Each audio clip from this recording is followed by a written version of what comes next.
आपल्या पुण्यात चांगले शाकाहारी रेस्टॉरंट्स कमीच आहेत नाही का? पण आता नो वरीज, प्रेझेंटिंग पुणेरी विलेज. आपल्या पुण्यातल्या स्वामीनारायण मंदिरासमोरच इथे तुम्हाला मिळेल शांत आणि प्रशस्त जागा, जेवणाची चव ती तर एकदम भारी. प्रत्येक खास तुम्हाला वाह म्हणायला लावेल. ताजे पदार्थ, उत्तम चव आणि पोटभर जेवण यांची गॅरंटी. घरातल्या सगळ्यांसोबत बाहेर जेवायला जायचंय तर मग पुणेरी विलेज तुमच्यासाठीच आहे. काय मग आजच या रेस्टॉरंटला भेट देताय ना? नमस्कार, मी ऋतुजा. न्यूज अनकटच्या कृषी अपडेट्स मध्ये आपलं स्वागत. पाहूयात कृषी क्षेत्रातील महत्त्वाच्या घडामोडी. उन्हाळी हंगामासाठी भंडाऱ्याच्या पालांदूर आणि परिसरातील काही धान खरेदी केंद्रांना शासनाने खरेदीचे आदेश दिल्यानंतरही केंद्रांवरील 2000 क्विंटलची निश्चित मर्यादा अल्प ठरत आहे. त्यामुळे असंख्य शेतकऱ्यांचे धान विक्री अभावी शेतातच पडून आहेत.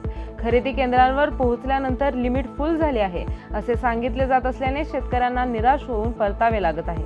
धान वाळवणे, त्याचा संचय करणे आणि पुन्हा ने-आण यामुळे शेतकऱ्यांची तारांबळ उडाली आहे. धान ठेवायचे कुठे आणि विकायचे कुठे असा यक्ष प्रश्न शेतकऱ्यांपुढे उभा राहिला आहे.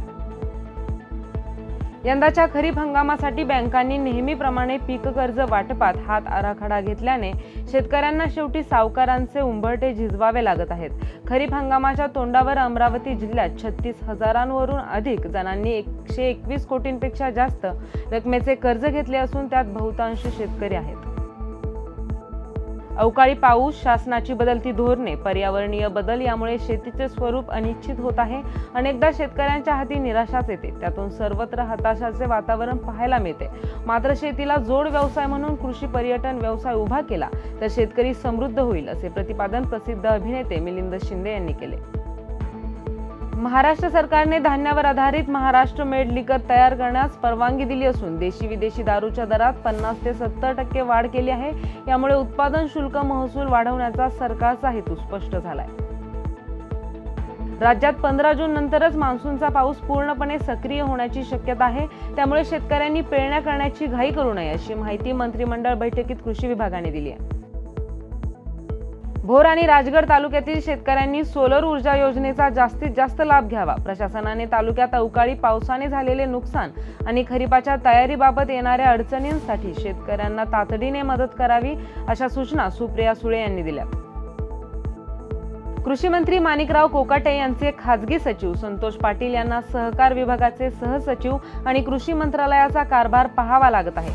कारण साखर आयुक्तालयातील संचालक यशवंत गिरी यांची सहकार विभागाचे सहसचिव म्हणून नियुक्ती झाली असूनही ते अद्याप हजर झालेले नाहीत.